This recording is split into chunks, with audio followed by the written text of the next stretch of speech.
கர்த்தருக்கு ஸ்தோத்திரம். ஊழியரின் ஊழியத்தை குறித்து ஒரு சிறிய ஷார்ட்டான மெசேஜை பார்ப்போம். எரேமியா 25:28. அவர் பதிவிருந்து புறப்படும் சிங்கத்தைப் போல் இருப்பார். ஒடுக்குகிறவனுடைய உக்கிரத்தினாலும் அவனுடைய உக்கிர கோபத்தினாலும் அவர்கள் தேசம் பாழாயிற்றென்று சேனைகளின் கர்த்தர் சொல்கிறார் என்று சொல் என்றார். நம்ம என்னத்தை குறித்து பார்க்கணும்னா, அவர் பதுங்கி இருந்து புறப்படும் சிங்கத்தை போல் இருப்பார். ஒடுக்கப்படுகிறவர்களை ஆண்டவர் ரொம்ப பாதுகாப்பாரு. சில டைம் எனக்கு இந்த மாதிரி என்னை நசுக்குறாங்க, துன்பப்படுத்துறாங்க அப்படின்ட்டு நம்ம நினைக்கலாம். அது கர்த்தர் பதுங்கி இருக்கிறாரு. யோபு சொல்லுவாரு, சிங்கத்தை போல என்னை வேட்டையாடி அவரோட வல்லமையை காட்டுறாராம். அப்ப எப்படி அவரு வேட்டையாடி இருக்காரு? சிங்கத்தை போல பிசாசு கையில ஒப்பு கொடுத்தாரு.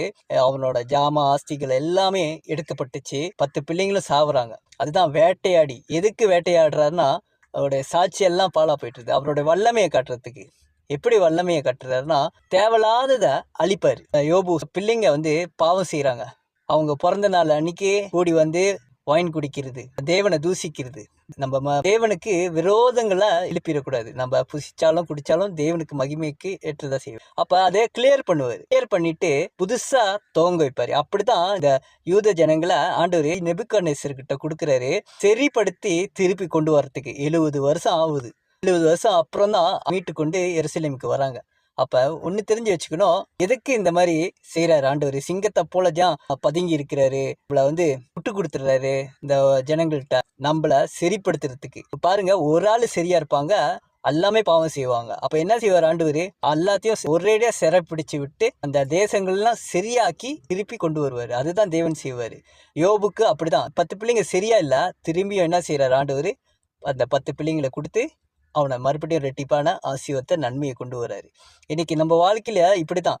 ஒடுக்கப்பட்டு இருக்கிறவங்கள நம்ம உபத்திரப்படுத்தக்கூடாது. உங்களுக்கு நம்ம சரியான காரியத்தை செய்து கொடுக்கணும். இன்னொன்று, நம்ம ஒடுக்கப்பட்டவங்களுக்கு ஏன் ஆண்டவர் நியாயம் செய்யல, ஒன்றும் செய்யலன்ட்டு நம்ம நினைக்கக்கூடாது. கண்டிப்பா ஒரு நாள் நியாயம் செய்வாரு, நம்மளை சரிப்படுத்துவாரு. இப்படி யோபு 10 பிள்ளைங்களும் தேவனுக்கு புறம்பா செய்யறதுனால அவனுக்கு அந்த எஃபெக்ட் வருது.